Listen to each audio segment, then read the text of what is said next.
Welcome to the 71st edition of Women's Wrestling Weekly, the show. I am Kyle Klingman, joined by Scott D. Beck. Scott, when we are long gone and people did like we did when they are history buffs and they look back and say, what team won the inaugural NCAA Women's Wrestling Championships? They are going to see McKendree University as the first ever NCAA champions based on three champions, five finalists, 10 All-Americans.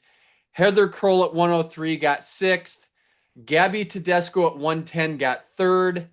Yu Sakamoto at 117 got first. Shelby Moore at 124 got second. Cam Guerin won her fifth national college title. First place at 131. Haley Jaffe third at 138. Alex Scott Nicky sixth at 145. Savannah Gomez fourth at 160 pounds. Destiny Rodriguez second at 180. And Tristan Kelly was first at 207 pounds. Alexio Garcia put together a monster team, and they came through in the clutch, Scott. We looked at this team on paper, and we said that they had a legitimate shot to win it. It's an exceptionally strong tournament team. I'll go back. I remember having a conversation with Alexio Garcia a couple of years ago, I believe it was. And he said to me, this is a team I kind of inherited, but I really want to be judged on my team that I build with my recruits and the athletes that I work with. And congratulations to him, because this was his team and they did a fantastic job top to bottom. It was a very strong team. And, he should be proud. It's hard to beat Iowa. Iowa has a lot of resources. They have a phenomenal team as well. And the inaugural NCAA champ is McKendree. So congrats to them. Congrats to Iowa as well and North Central, and all the other teams, Grand Valley. But this was McKendree's weekend. It was their team. They had to deal with some ups and downs, and we talked about that. There were moments where there were big momentum swings where you thought somebody lost or won, and that was going to determine it. But it was very back and forth in that final round. It was a great tournament, and congratulations to them. And they won it by getting individual champions, sending five to the finals. You knew they had to win champions, and none of those were guaranteed because of the way other people were wrestling, where you knew that Kennedy and Kylie for Iowa were pretty much, you don't want to say guaranteed, but they were heavy favorites.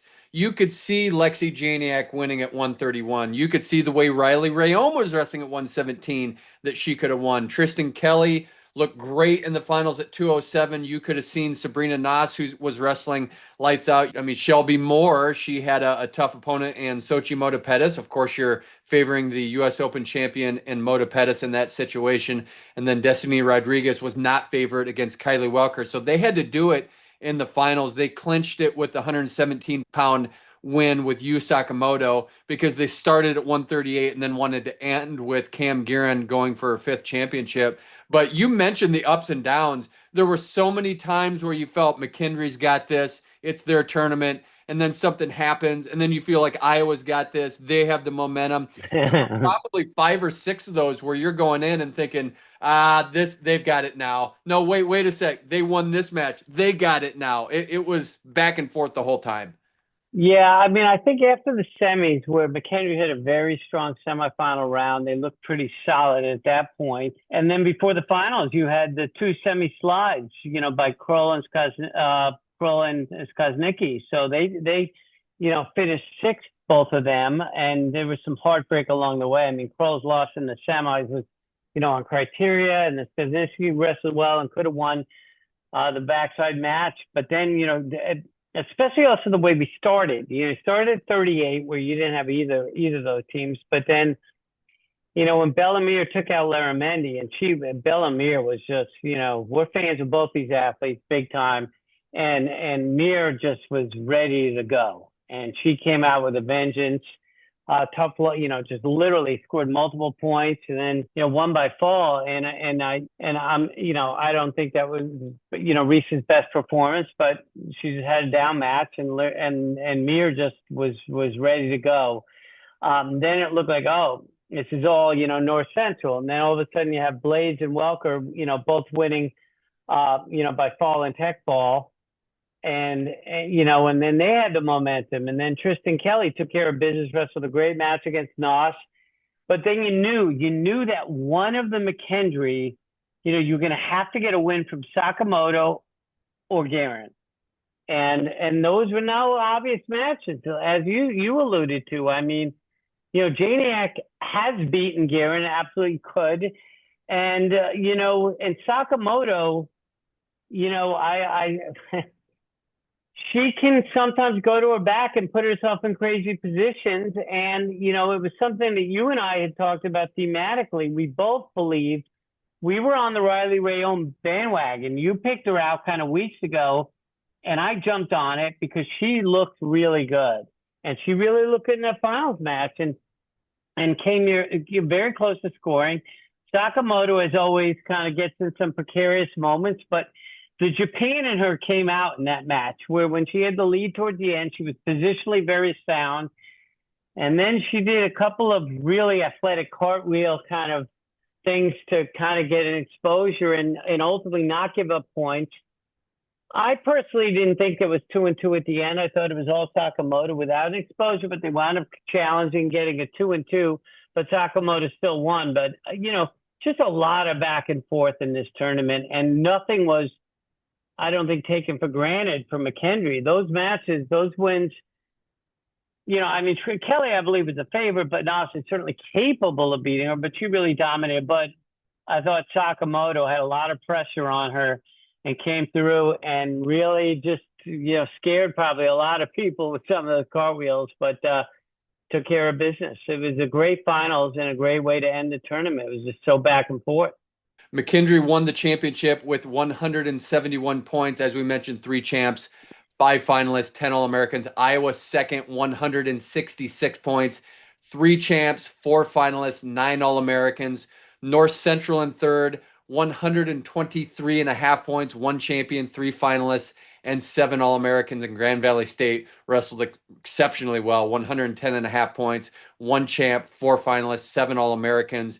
They really were the class of the field. We expected it to go with those 4 teams. You knew those were the best 4 teams. We saw that at the national duels. Happened to be North Central, McKendree, Iowa, and Grand Valley State. But these 4 teams have separated themselves from the field, and all 4 had solid tournaments. We will get into what happened at 110 pounds in the quarterfinals later, but these were the teams we expected to get the trophy, Scott.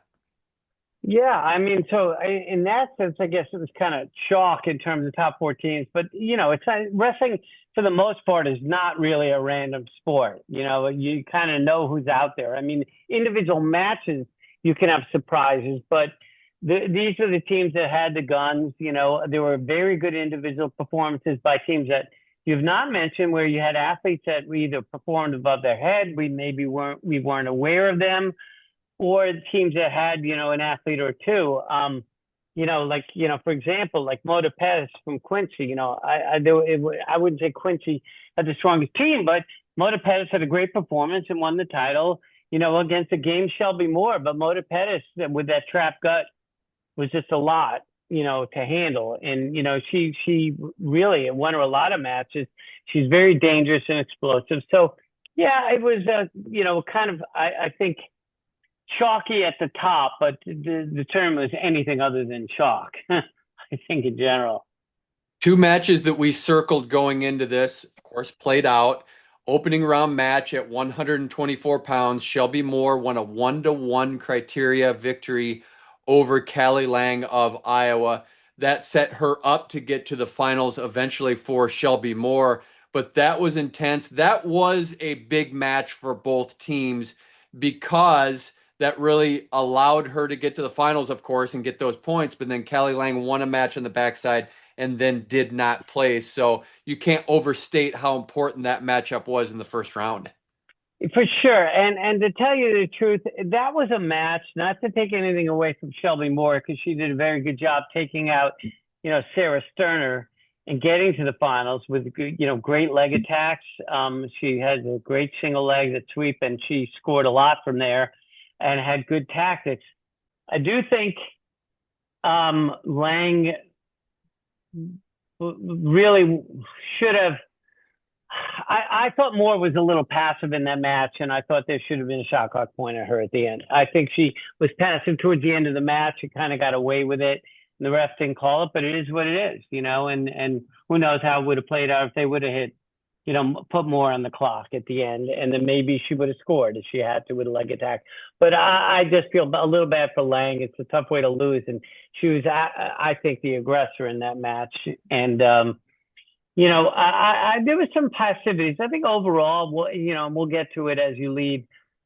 Some of the more controversial things with the officiating. I think in general the officiating was good, but I think some of the passivities were not necessarily called consistently, and I think, and we'll get to that down the road. But I think some of the falls were not necessarily called consistently either. 110-pound quarterfinal match between Gabby Tedesco and Nyla Valencia. We spent probably 5 minutes on last show breaking down the implications of this match. It was won 4-4 in criteria by Iowa's Nyla Valencia over McKendree's Gabby Tedesco.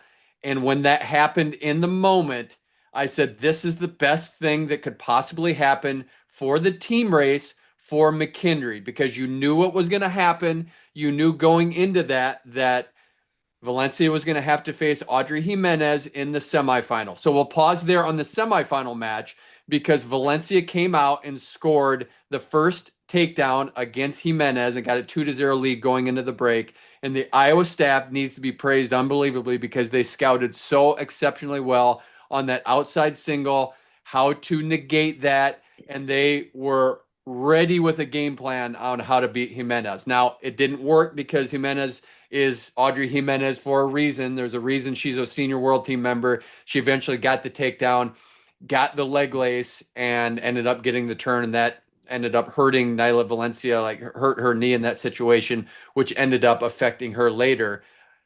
Ended up getting fourth place. So as we talked about the implications of how you get on the backside, here's what happened. After the loss, Tedesco got a tech, and then a medical forfeit over Chloe Deerwester, and then a medical forfeit over Nyla Valencia. So 9.5 points after the loss. So Gabby Tedesco scored 21 team points.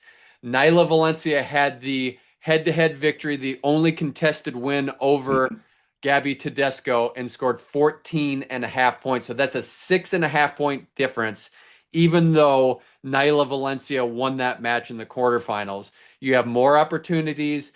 Bonus points count the same.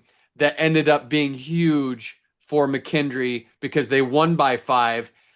Gabby Tedesco scored an additional 6.5 points over Nyla Valencia. That was a big match. Yeah, we talked about how that could play out, and that's kind of how it played out. First, just to your point, Valencia wrestled a great match against Jimenez. Great match. And it was well game planned. And she kind of shut her down as long as she could. And then ultimately, Jimenez got the tech with the brutal ace. But Valencia wrestled very well. And I'm assuming, so when you get the forfeit, when you pass through, you get the 2 bonus points for the fall. Is that correct? Like they assume a fall. So yeah, it just worked out that way, and you'll get into the Deerwester situation. But, it kind of, it's funny the way it works where the backside can be more valuable. Now, of course, nobody wants to lose on the front side, but, Tedesco took care of business on the back. She got that forfeit for third and fourth and did score more points. So it's not necessarily, quote, fair, but it is what it is. And that's the way you have more opportunities in the backside for those bonus points. So Tedesco scored 9.5 additional points after her loss. Valencia scored 2.5 additional points after her loss in the semifinals. So there's more opportunities. And with Tedesco in particular, you know how mentally tough she is. So you have to think she's going to be a backside warrior. You know she's not going to get rattled. And that's the best person you want on the backside because she is so good in those situations and you know what she can do. Well, she got the next best thing, right? She lost a tough match and then comes back and gets the next best thing, which is third place, and was also, fortunate. Who knows how it would have played out. She got those extra 2 points from the default from Valencia, the medical forfeit. But even then, she still would have had more points, even if you took those away, you know? Let's go back to compare this to the 2009 NCAA championships that was won by the University of Iowa, of course, on the men's side.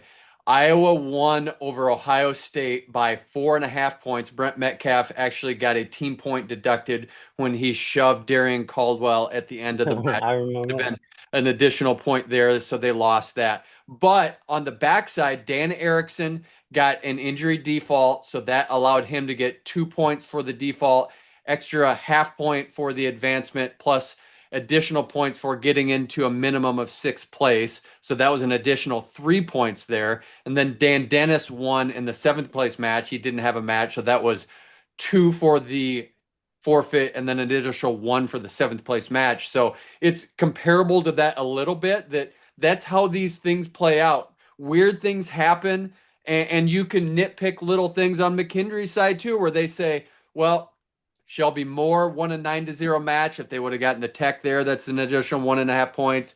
You had a situation where Haley Jaffe won 10-2. If you win that one, that's an additional 1.5. And then Heather Kroll, you are one situation away from making the finals and potentially winning, and then you get six. So the difference That between was, second, first, and sixth place is so minute, Scott. yeah. Well, how about when Welker, you know, Welker, has at the end of the period, um, they call the fall, but the period had expired. Then she goes to get the tech. Then should she have? I mean, if I'm a coach, you got to take the points when you have them. But what if Welker, doesn't go for a tech and just only wrestles for a fall? That would have been an extra half a point. Now that didn't matter, but what if it did? Who knows? But if you're the coach and your athlete's teching somebody, imagine if you said, no, stop. I just want you to only go for a fall. And then you wind up losing the match in one position. You can't do that. So it's really, there's so many permutations.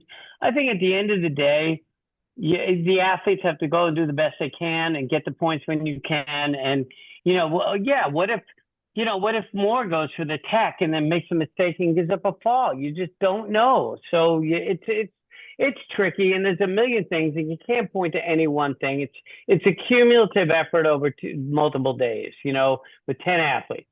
And the point in saying all that is just how much of a roller coaster it is and how It every is. single point matters in this and how you obtain them. It's just such a crazy tournament that way where just every little thing matters. And you saw that here with getting 5 points. It could have come down to Cam Garren needing to win that match at 131, because if Sakamoto doesn't win, they need her to do that, and it would have been a 1 point win for McKendree. So every little Yeah, for situation sure. matters, especially when we knew going in it was going to be a tight team race down the stretch. And McKendree did what they had to do. And credit McKendree to win in the championship side. That is difficult to do, to win championship matches, to get first and to get 3 championships Well, individually. That's a tough thing to do. it is, but ultimately, look at who it came down to, right? It came down to Sakamoto, who's a U23 world champion, and she had some close matches in that tournament. So, she's a gamer. She's a big time wrestler. She's been on the big stage and she knows how to win. And who better than Cam Garren, who, has won 4 national titles and has won on the big stage and avenged losses, in the finals. So you had 2 big time wrestlers. So if you're Alexia Garcia, who put this team together, and you said to him, you need to get a win, at least one of these 2 people in the last couple of matches, who better to having you Sakamoto and Cam Garren, right? When it's on the line, and to some extent, who better than Tristan Kelly to retake the momentum after after Iowa just had 2 bonus point wins. So I think the big guns did it for, McKendree took care of business when it needed to be taken care of with a lot of pressure on them, but you had the right people in those positions. And I'm convinced that Tristan Kelly getting that tech was a huge momentum shift for McKinness 100%. going into that, because to get that extra bonus point, it just shows you're ready. It shows that the system works. I don't think you can overstate what momentum that is, because it was 4-4 last time. To go out there and to impose your will, Yes. that kind of a performance. Tristan Kelly needs a lot of credit for that. Oh, 100%. She retook the momentum and put them in a position where they needed one of two, not two of two. And I think that, put them in a better position. I think there was just, we said this. I'm not trying to say, look how great we are. We got it. But we said this was going to be a tight team race and there were going to be a lot of significant momentum swings. And there were. And we got to talk Cam Guerin. I mean, she just comes up clutch. It's unbelievable to think she wins 4 titles in a row, has this injury-plagued season last year in sitting out, was questioning if she should come back. People are saying that it might not happen because she comes back in the national duels, had a 10-9 match where she's trying to get her sea legs, and then to come back and have the pressure on her and to win 5 championships. She is a legend forever because of this. Well, it may never happen again, just like Horace Taurasi getting five for the men. I don't think, with the COVID stuff and all that, it'll probably never happen again. And, she's a big time wrestler. She just is. She likes pressure. And keep in mind, Lexi Janiak, I mean, took out Crazier in the semis and dominated and controlled the match. Janiak looked really good. And that was not a gimme match by any means for Cam Guerin. She wrestled a tactical match. Janiak is really hard to score on, looked really good. But Garren had a game plan. She did a Helen Marula suit of kind of like with a 2-on-1 where you get the exposure with a trip, and then gave up a 4, which is a great head pin, chest wrap for Janiak. And then Garren was able to get the reversal, was leading on criteria, and was able to hold on. It was a great match. It was a great match for it to come down to the team title. And, other than the opening match, where Lang beat DeCunha 4-1, you had a bunch of Texan falls. And then when it came down to crunch time, all of a sudden, you had epic matches with the Sakamoto match. It was a great match against Rewa. Rewa had a great tournament. She's really good. She's a freshman. She's game. Then Mota-Pettis got the tech with the trap gut, against Moore. And then Garren had that's a legendary match for the first team title. I mean, it could have come down to that. It turned out it didn't, but it was still an epic match by Garren. One thing as we talk about the momentum shifts and going back and forth that was apparent when we broke this down immediately after is that we need to over explain the sport because I don't think people understand advancement. They don't understand bonus points. You have to explain that there's no major decisions, that you get 1.5 points for a tag, 2 for a fall, 4 additional points in the finals, even to the level of seeing social media comments that I thought Bellamir wrestled for Iowa. That's 2 years old.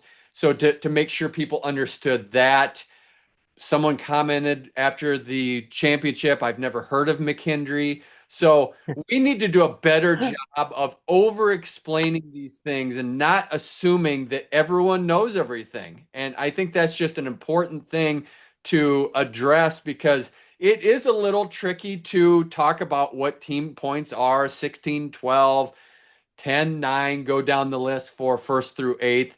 Because when we talk about these momentum shifts, we understand that, but it's hard to get the layperson because it is a little bit of a math equation when you're in it to try to see who's going to Yeah. win these things happen. It's not like a duel. Well, yeah. I mean, there's a couple of things. First of all, I was asking you some questions about some of the scoring because, it's just, quote, same scoring as the men's tournament, but the men's wrestle folk style. This is freestyle. A freestyle text 10, a folk style text is 15. I didn't know if the advancement and placement points and bonus points were the same. So I didn't love, I felt, pulling the matches up on the stream on ESPN Plus was a little cumbersome to open more windows. Then when they're showing the matches, they didn't have the shot clock. When somebody's on the clock, they didn't have the 30-second clock showing. They didn't underline the athlete that's winning by criteria. So I think some of the things could be better explained and maybe technically could have been done better, but it's the first one. I was glad to have it on ESPN Plus. I thought the announcers, Jordan Burroughs is very good, and it was good to have him. And Sarah was great as well. I think sometimes the main announcer, the pronunciations were not always consistent on some of the athletes, but we butcher them too, but we try not to. Um, I didn't know they did throw the tidbit that McKendree was the oldest university in Illinois. I didn't know that. So there was some things were missed, some things weren't. I thought the effort was there. I thought Sarah brought a lot of energy. JB brought just a lot of excellence. He's just excellent in whatever he does, and he was excellent in his announcing. I thought the interviews after the matches were very good. I mean, I felt like, at times it interrupts the matches, but I think it's good to get the stories. And they did a pretty good job of letting the athletes speak for themselves, and you really saw the emotion.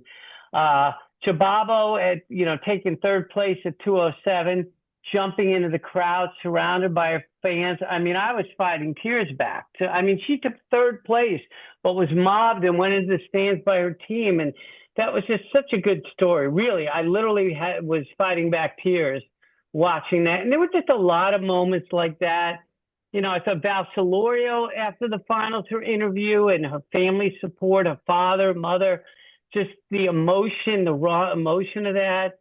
Bellamir's emotion, in the interview. And then I like her calling out, which is an issue we'll get to after the disqualification of Kaylani Schufelt for biting, which is very controversial. But I love Bellamir having the willingness to call that out and talk about that, and she's just a beast and a fighter. And I just love her effort. There was just so many good things. Sakamoto's emotion, even though her English, isn't great yet, but it will be at some point, I believe. But it was just, Xochitl Mota-Pettis in her interview had some great wisdom about, finding joy in wrestling, and learning a lot from coaching younger athletes and then wrestling the old men, probably guys like me. So it was just a fun. I thought Audrey Jimenez, her interview was very good. It was just really just a good job. Cam Garren in the finals, her interview and belief. And then obviously, the leadership of the Blades and Welker, and they're just what they represent for Iowa. So it was just, if I left anybody out, forgive me, but it was just a great production for a first event in a great venue. And it turned out to be a great tournament with great performances. You had a lot of great things there. Let's go line by line on what you talked about. Let's first talk about Bellamir and her match. I don't know that I've ever seen someone more locked in. There may be someone where you just said there is a different edge to this human being, and they were not going to be denied. I just felt that throughout the entirety of the tournament for Bellamir. She had a look, she had a vibe, her presence, the way she came off the mat, the way she came on the mat, and then just the entertainment value of her afterward. Like she is ready for UFC right now. She is ready to be an entertainer. She is ready to take on whatever her next endeavor is. She's going to be great at anything she does. And she came into college without much freestyle experience. That is mentality. She is a mental freak, Scott Beck. 100%. And, she's probably been bred for this. She's been around it. But I remember saying when I first watched Bellamir wrestle, I can't wait to watch her fight. But I got to tell you, I like watching Bellamir wrestle as well. I still look forward to watching her fight. But I hope she's not done wrestling as well. She has a great mentality. Reese Laramendi is really good, and it was Bellamir's day. But so I don't want to take anything away from Laramendi, who we love and has a lot of great wrestling ahead of her, and she'll only get better and stronger from this. But, Bellamir is a mental freak, and, it was game on. She just wrestled to win in that moment. And, when somebody is doing that to you, it's very intimidating. And sometimes you get caught up in the moment and can't regroup. You mentioned Val Solorio. Couple things on that. She came through the toughest room just to make the team was unbelievably hard because you had Sterling Diaz, who was a national finalist and a fourth place finisher. You had Rhiann Murphy, who was a third place finisher. So just getting to the finish line and saying, I'm the official Hawkeye at 103 pounds, and then to come out and be game on. And for me, I sought out Nate Solorio and I found him and I got my picture with him. He was close to not going in, as we talked about. He was the guy that's going to hide in the bathroom and not watch. He watched every single match, and I'm glad he did because he would have missed some incredible moments there. He was freaking out in the corner, making a fool of himself, and I loved every second of it. That's what Dad should do. He needed to be there to watch it, and I'm glad that he was there to experience it by the mat side. That was an incredible moment for that family. Yeah, I mean, he's a big, wrestling fan. And, Val was battle tested, like we talked about, from the room just to make that team. Whoever is going to come out and be the starter for Iowa at 103 is ready to go. And Val was, she wrestled great. And, to go and wrestle a great tournament to get to the finals, but it was Solorio's day. She was battle tested. She did a great job of taking center, being aggressive, in the hand fight, and then really getting a lot of exposures and 4-point moves kind of towards the edge where she was just setting herself up for those moves by domination, where the athletes had to fight off the edge. And it was a great tournament for her and very emotional. She was great in her interview. Very happy for her. And, you kind of had to think that whoever, even though Kroll was a 1 seed, and wound up doing the semifinals, you had to believe that whoever came through for Iowa was going to be ready to go and win a national title, or at least compete for that. And I know for me in that semifinal match when Solorio got the fall, I was looking up in the stands at her dad for the reaction just as much as Val. So I was going back and forth to see his reaction. And of course, he was going nuts. But big tournament for Val Solorio at 103 pounds. You mentioned the fans. That was something that was incredible to see because there's some different dynamics at play here. So you have to talk about the North Central fans, which are incredible. They're unified. They wear the same stuff. Hear the bird. I mean, they are just absolute fanatical in their approach. And Joe Norton talked about that in one of his interviews about how they bring the energy, how they bring the heat. But Wartburg deserves credit because they had a great fan base that They wasn't did. quite as big, but it was close. They were loud. They were in a great section to cheer on their teammates, and it was really special to see Wartburg and North Central show out. So, as it relates to fans, this is interesting because you have D1, D2, D3 all at the same tournament. It feels like the Division 3 fans are more unified because the schools are smaller. Everyone knows each other at these schools. It wouldn't surprise me if the women's wrestling team has met everyone on campus at Wartburg or North Central. The Iowa fan base is different because they have a different type of fan. You didn't really just see this student fan section. It's a eclectic bunch. They show up for Iowa women's athletics. It's not like the men's type of fan. They're scattered a little bit throughout the venue, and it's not like you just have this bunch of Iowa student section that you can see them. They're just throughout the tournament. So it's interesting when you have a higher enrollment, it's highly likely that you haven't met all of the women's wrestling team because you're having tens of thousands of students there where it's smaller enrollment for the other team. So to have the mix and match of those fans together, that was interesting to see how that played out. Yeah, I mean, I stand by something we've talked about before. I think the fan support, but it's like the fan support slash the team support at these tournaments. It's way more energetic than at the men's tournaments. The girls are all, the ladies are surrounding each other, supporting each other, and then they just have an energy. The women bring a great energy to this, and I think it makes the events just so much fun, and just hearing, just in the background, there were so many times when I'm watching a multiple match, in different streams, and I hear something, and I'm like, something big just happened. You could hear the roar, and then try to find which match it was, and you'd figure it out. It was definitely exciting and fun, and yeah, I mean, I think this is going to be a staple of women's wrestling as we keep growing. That the fan bases are just going to evolve and get more and more active. Scott, the moment of the tournament for me happened in the fifth place match between Simpson College and McKendree University's Alex Skotnicki. So there has to be some backstory here. So Jeff McGinness is the head wrestling coach for Simpson College, a Division Two-time three. national champ from Iowa. Correct. Yep. He's the greatest wrestler that Iowa City has produced. He was an undefeated four-time state champion, two NCAA championships for the University of Iowa. He coaches for Simpson, which is located in Indianola, Iowa. So you're in the fifth place match. And if you know the backstory, Ed McGinness, his dad, is the reason or one of the primary reasons that Iowa wrestling has the fan base that it does. It's the greatest fan base in wrestling history. He started the Hawk Club and was influential in Wow. getting Iowa to the point where it is, where it has this fanatical fan base. So you are in your hometown backyard. Jeff McGinness's sister passed away unexpectedly several years ago, and it sticks with me when Ed McGinness, Jeff's dad, said, "On a good day, I cry once." And Jeff is involved with women's Wow. wrestling as a tribute to his sister.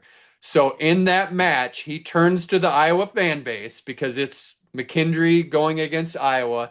You have the greatest wrestler in Iowa City history and Jeff McGinness, and he's getting the Iowa fans into the match against McKendree. And Annalise Obermark wins 11-10 in the match against McKendree. That was the highlight moment to me because that was this full circle moment where everything came together with the University of Iowa, Jeff McGinness, Simpson College, him coaching because of his sister. Uh, you talked about trying to fight back tears in the Wartburg situation. I was trying to fight back tears when I looked over and saw Jeff McGinnis in that situation. That was an incredible moment. Wow. Yeah, for sure. And that was a great match. And, there's a part of me, because Vicky went up a couple of weights, for this. She's wrestled lower weights in this in the past.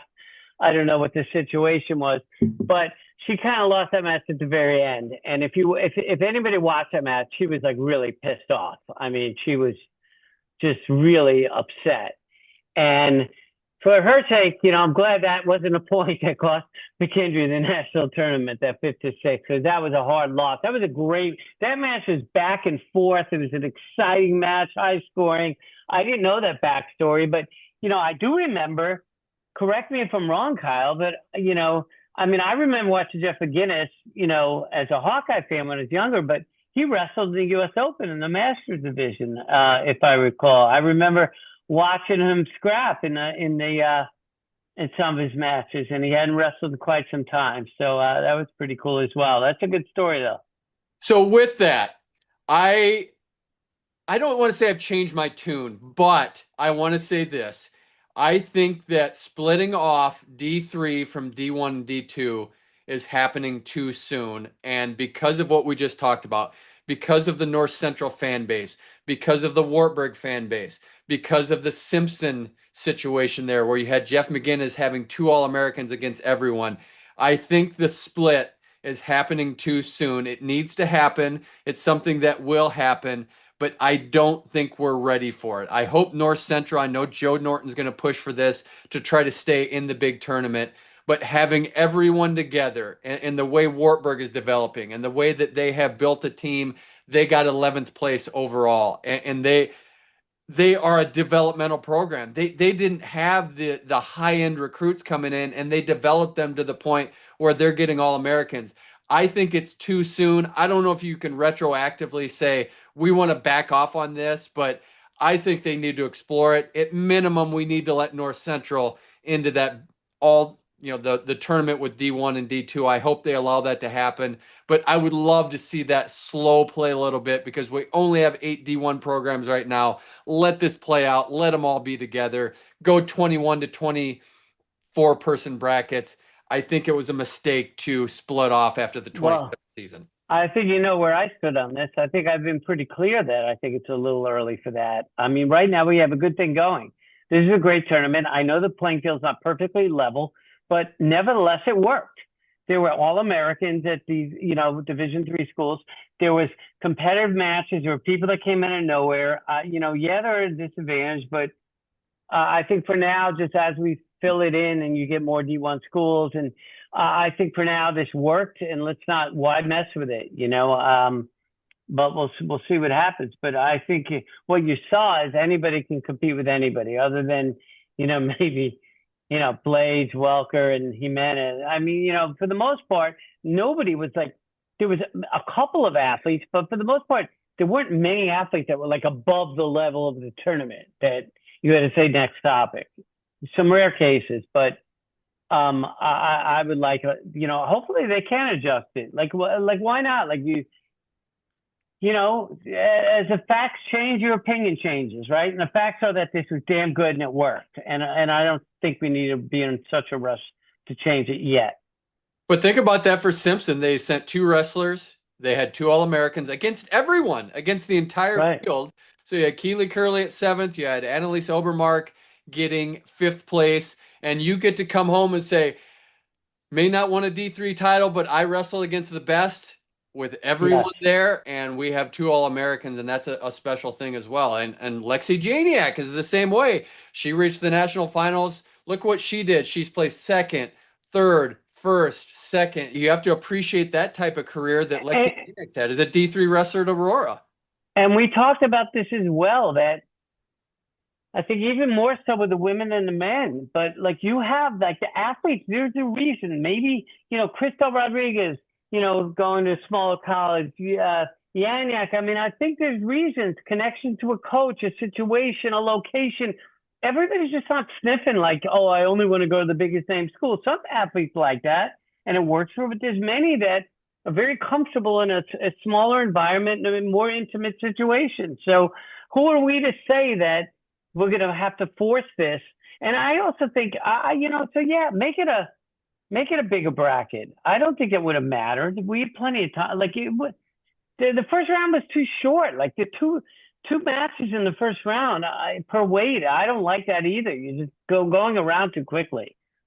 Seems like the solution, if they could do it. I don't know what the hoops and the legislation is. I don't know if you can go back, but it seems like if you went minimum 21, hopefully 24 woman brackets, I think that would solve a lot because you'd have more Yes. opportunities for the D3 schools to come in. I think that would just be a great solution. You have the D3, D2, D1 stay together for a little while longer. You'll probably have to split off at some point, but wait till you get more D1s in. Wait till Yeah. you get a little more D2 because of especially because of the fan bases. You just saw what they brought, and so you're going to lose that energy when it splits off D1, D2. You're going to have Iowa, and then who else? I mean, the D2 didn't travel as well as I would hope, so you're going to fragment it, and I think the sport needs it And desperately to stay together. I agree. And from a money standpoint, in the initial stages as well, you have one tournament. So you bring some more athletes, but you can say, well, it costs more money to have more qualifiers for the tournament, but you're not throwing the other tournament now. You're eliminating another whole tournament. So I think you just have more athletes in this. I think it would be better. We'll see. We know nothing.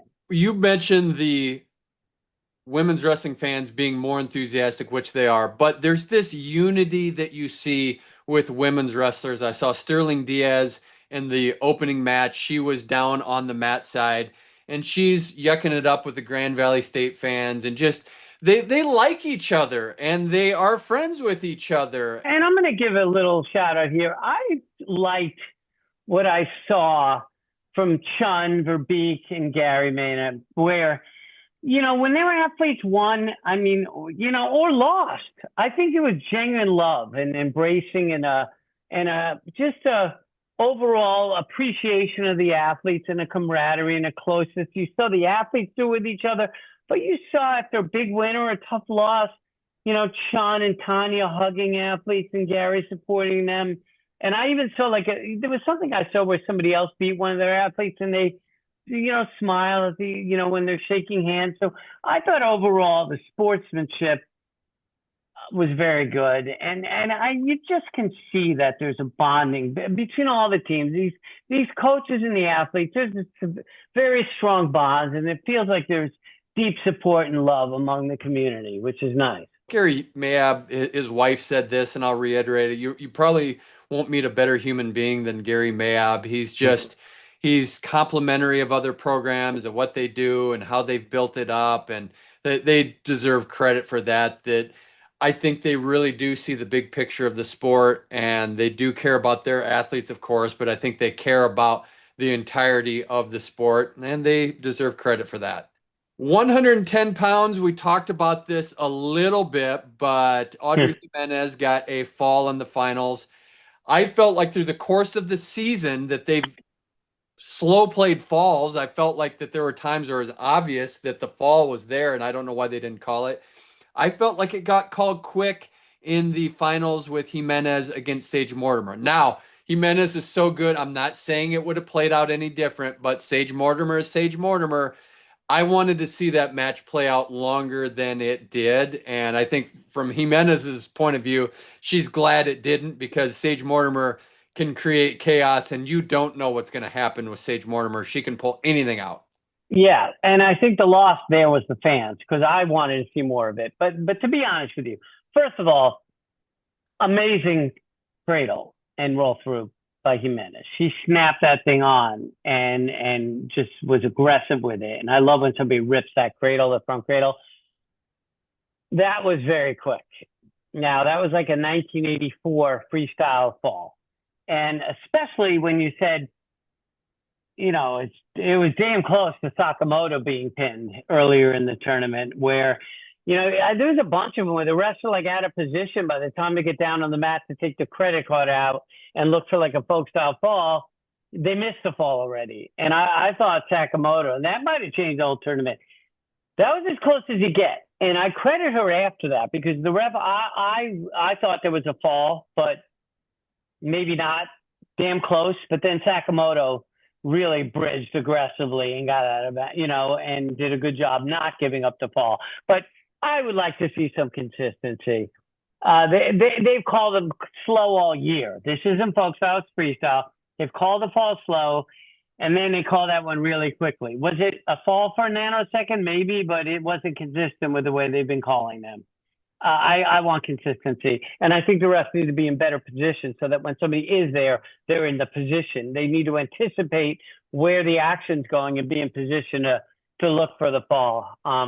But like with anything, I like consistency, and I don't think there was the things I have issues with are the consistency on the falls, and I don't think the passivities were called consistently, even within a match among wrestlers. I don't think the refs sometimes understand what in freestyle passivity is not taking shots, it's controlling center and moving forward. And you also saw and blocking is passive, and you saw a lot of hand fighting that was blocking. And you hear the refs. I did appreciate as a fan hearing the referees. They had the mics on, and you could hear the referees, and I like that. So you could hear them while saying action or zone or, don't block, don't block. But, there was just, I think the level and the experience among refs was very varied. At 117 pounds, we saw Yu Sakamoto, who you just mentioned, win a 17-10 match against Brianna Gonzalez. But before that, you look at how good we are. We've talked about the depth. We talk about people that didn't place that were insanely good that impressed us, and Delaware State's Ecart Galumet was one of those. She came out and just was a boss, came out and hit great doubles, clean technique against Brianna Gonzalez. I can't believe Gonzalez continued because she was writhing in pain in that quarterfinal match. I was like, she's done.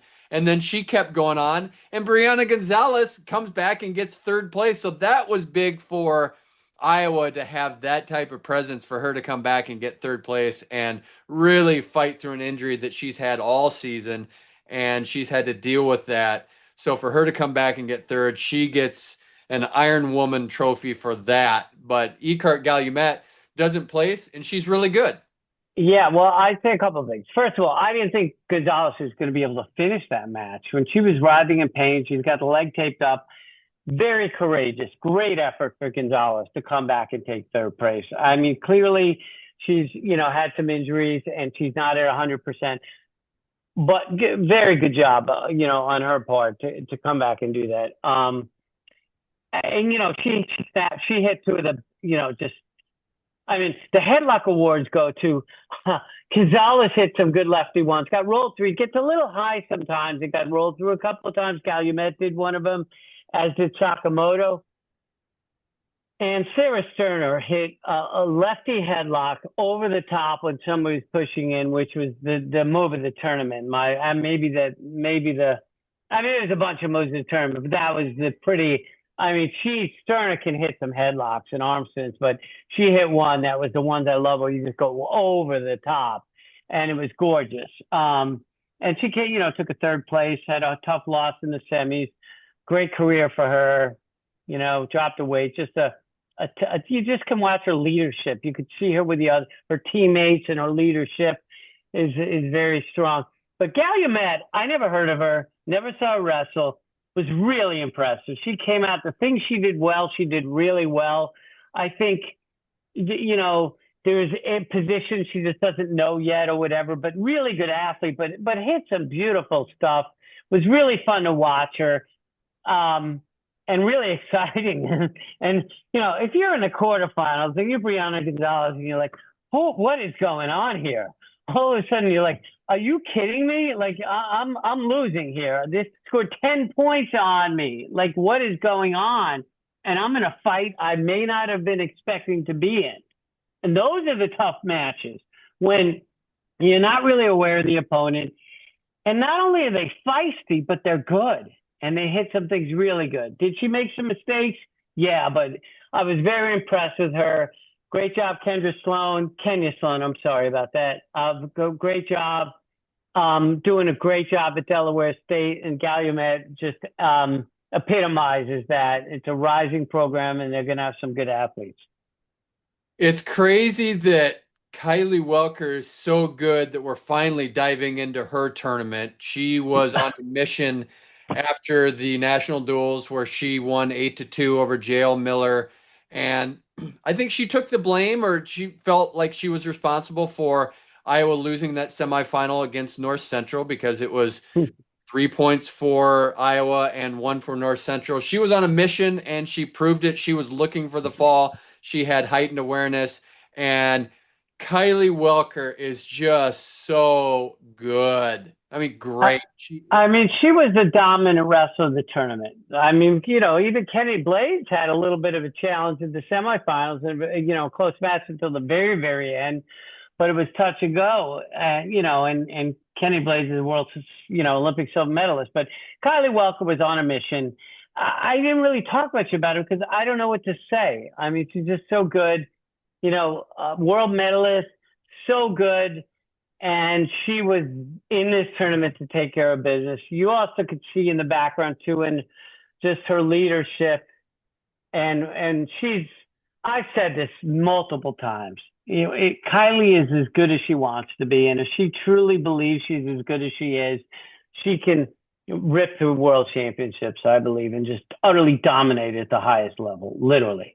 And you just said she's a great teammate. She was in Val Solorio's corner and screaming with the family. Yeah. And I mean, that's just cool support to have. I loved watching also in the interview after she gave her belt to one of her little sisters to hold. You just saw the family, and she was a role model in her family growing up. I know she was very involved, in helping with her siblings, as the older one.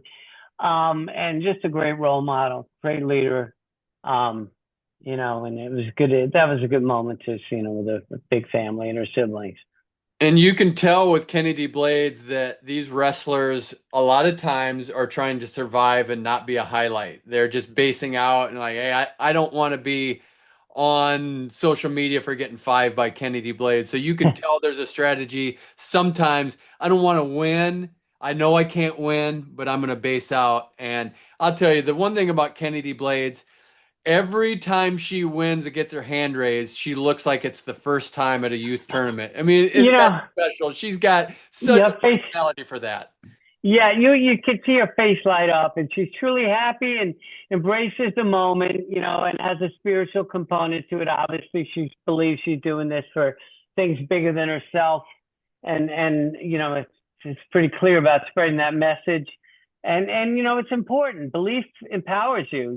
Whatever you believe in, having that is important. And yeah, it is tough. It's very tough to wrestle people that are trying to survive and shut you down. It really is. But she had great finals and ended it with just a dominant performance there. And I think she was going to go out and get that fall.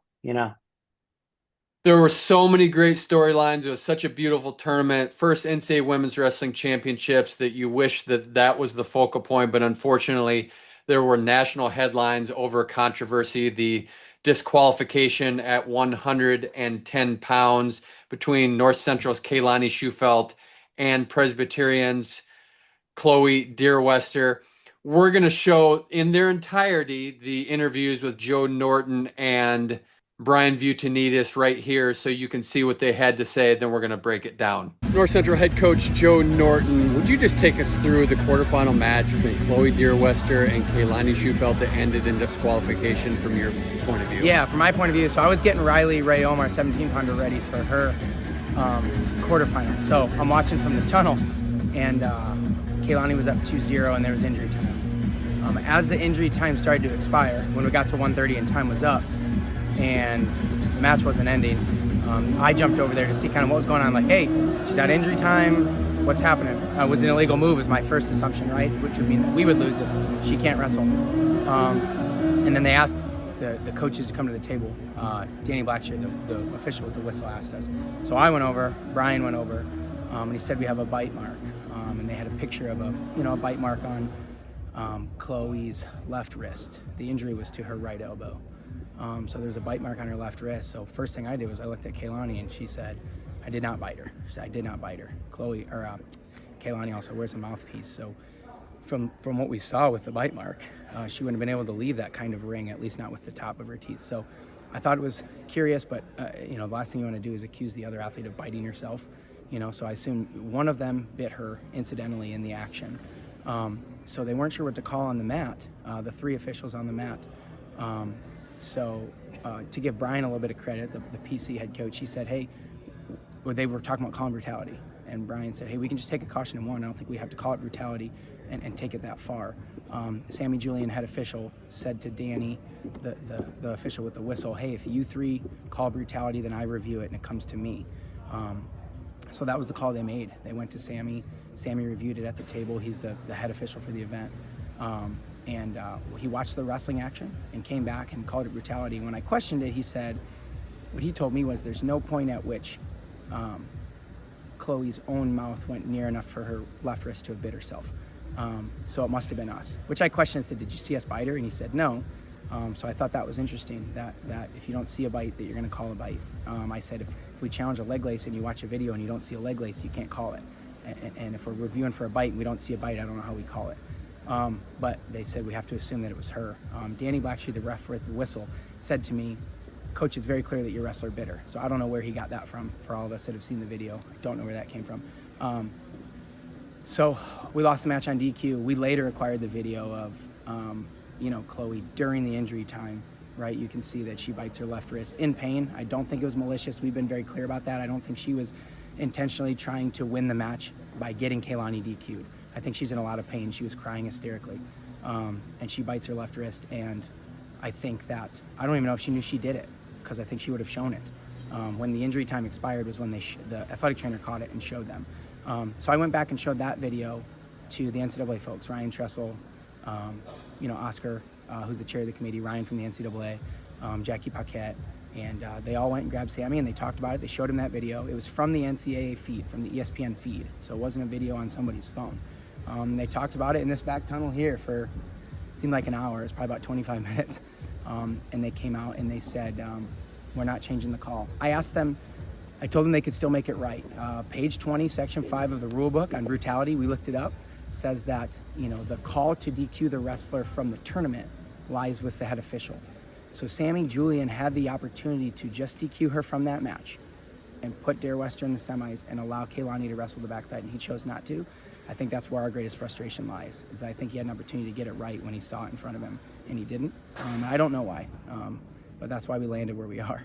Presbyterian head coach Brian Butinides had a situation in the quarterfinals between your athlete Chloe Deerwester and Kaylani Schufelt. Kaylani was disqualified from that match and from the tournament. Would you just take us through what you saw as the coach from your perspective? Yeah, so definitely a very unfortunate situation, and we wish it was handled the right way. But in the situation, our athlete came to an injury in the middle of a wrestling scenario. During the injury time, there was bite marks located on the same arm or opposite arm that she had injured, and so those were brought to the attention of the referee. They were brought to the attention of the referee, knowing that it was possible that either we had a bite from ourselves or we received a bite from the other wrestler, and that both angles needed to be looked at. While our wrestler was screaming in pain and in a situation where she was literally quivering from the pain that she was in, looks to be that she could have possibly done it her own self, and those things were brought to the attention of the referees. During the scenario, we talked as coaches, we talked with the referees, we made sure to put out there that we need to review the entire scenario before the injury and after the injury. That was not what we believe was done. We believe that they missed something huge here. There was opportunity for them to make the right decision and let us either continue to wrestle the match, which we opted to do. We opted to maybe take a caution in one. We opted to possibly have a DQ with the other wrestler being able to move in and wrestle on the backside. So all those are solutions that I think are better than the one that we ended up with. As a coach, taking care of our athlete is the number one thing that we can do. So getting out there, making sure that their injury is being taken care of by our athletic trainer, and noticing things. We've got to make sure that we're taking care and we're working in the best interest of our athletes. Our athlete never one time mentioned that there's something on her arm that was fully recognized by myself as a coach and our athletic training staff. She never one time said, I don't want to wrestle, I don't want to do anything, and so it's tough for anybody in this scenario to be put in a situation where they don't get to do what they love to do. My heart goes out to the wrestler who was affected by this the most, which is Kaylani, and I just wish that this could have been handled in a better way. It's going to be tough to see this in any sort of a positive light, but the truth is important. We want to make sure that everybody knows that we did everything that we could possibly do as a coaching staff, and our coaching staff and our wrestler did the right things, and sadly the power at play did not handle this properly from what we can see. And you and Joe have had a conversation since then? Yeah, absolutely. So me and Joe talked. We talked right after, and we talked later in the day. He knows we tried. He knows we said everything we could to try to make sure that this call didn't go the way it did, and we did what we could. I know he was there when I mentioned that it's possible our own wrestler could have done this while she was in pain and working through it. And we sadly, this is something that happened that we don't have any control over, and I do believe in the future there's going to need to be things in place to make some differences in scenarios like this. How's Chloe doing? Chloe's doing all right, in a lot of pain. Her injury is more severe than we had anticipated, and she would have continued that match, but she had to go to the doctor last night, but she's continuing to work through that. I think the biggest piece of it is definitely the mental aspect. She definitely is not a wrestler who would ever want to win in a way such as that. She enjoys wrestling. Kaylani, they wrestled earlier this year. The match was going to be a great one, and she was really excited to wrestle it. She got up and said, "I'm wrestling no matter what." The trainer wasn't even thinking about letting her, but he said, "You're good. You're going to go in there and we're going to test it out." And that's when everything got stopped and put on hold. So it's tough for her because she knows that she loves the sport. She loves putting everything out there, and she doesn't want anybody ever thinking that she would ever be in a scenario that she would try to get out of doing something tough. And as a coach, I know her. Right? I know her. I know her heart and soul is in this, and I know she's fighting every day, and that she's got integrity, and she's a good person, and she shows up and represents this program very well. Scott, what were your thoughts initially when you saw this transpire? I got to be honest with you. I didn't see it in real time. I just missed that match. It was a match that I watched a ton of matches, but when you're watching the quarterfinals, you're watching so many times. It's very tough. I wasn't the boots on the ground. You were, so you informed me. I then followed up. I would just say very broadly, if you're going to disqualify, and I'm not going to get in the names of the refs and the officials and who did what. I think if an athlete's going to get disqualified for something like that, for biting, you need to be certain. I mean, certain. It can't be circumstantial evidence. It should not be, we think, or the only thing that made sense is if she bit. You need to see the bite if you're going to disqualify somebody. So, because it's just not fair. Kaylana Schufelt is a great athlete, had a great season, and is a competitor. So I do not like seeing somebody get disqualified. I would just say, very broadly speaking. And then, Chloe Dearwester, evidently, and I'm not a big social media guy. In fact, I have none, so I can't feel the comments, but I've heard them from talking to other people. There's been some backlash against her, like, how do you do this? And blah, blah, and that's not right.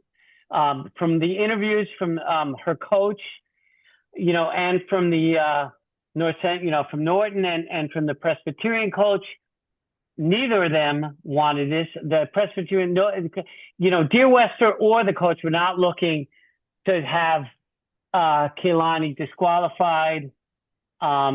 It's just a bad situation for everybody involved, including probably the officials that made the call to do it. No, there were no winners in this, and it's a shame that it had to come to this. But I just stand by what I'm saying, where you just have to be certain. You have to see it on the video, and if you're not sure, I think you give the benefit of the doubt to the athlete that was, alleged for doing something like that. I mean, what are your thoughts, Kyle? Well, you were on the ground.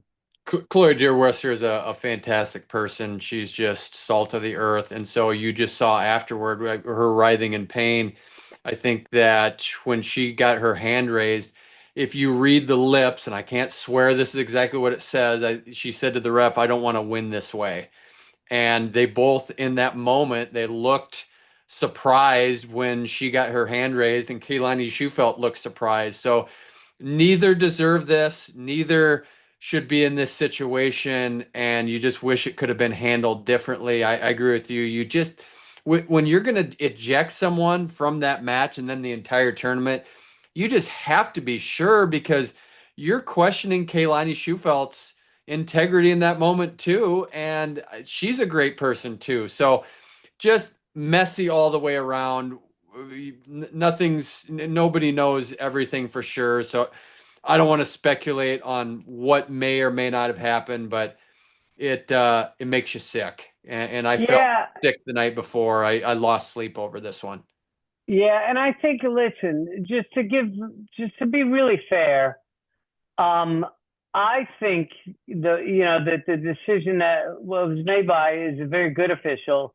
And I think things sometimes just happen where you get, caught in a moment, or something just happens and you don't know if you can change your mind or go back on it, or you think you did the right thing, and it all happens quickly, and there's emotions, and I don't think there's bad intent by anybody in this, and even if, let's just say Schufelt had bit her, which there's no evidence she did. She was wearing a mouthpiece, and it looks like Dearwester just did to herself in a moment, but you have to also kind of judge intent, not just result, I think. So even if let's just say inadvertently she did, well, unless you saw intent, I don't think you can disqualify somebody. So I think you need to be certain. You got to be certain of intent, but sometimes the wheels, just something happens, and by the time it takes a life of itself, and it's too hard to go back. So I don't think there was malicious intent by any party on any level in this, and it's just an unfortunate situation. The highlight should be McKendree wins the inaugural NCAA Women's Wrestling Championships with a stellar performance. As we said, 3 champions, 5 finalists, 10 All-Americans. And led by Cam Garren winning her 5th NCAA title, and Alexia Garcia winning his first, with his athletes. So An impressive performance all the way around. Scott, you have the final word. Any final thoughts? My final thoughts are this. We had really high expectations for the season, the inaugural season, and for this tournament. And I could say that this event exceeded expectations.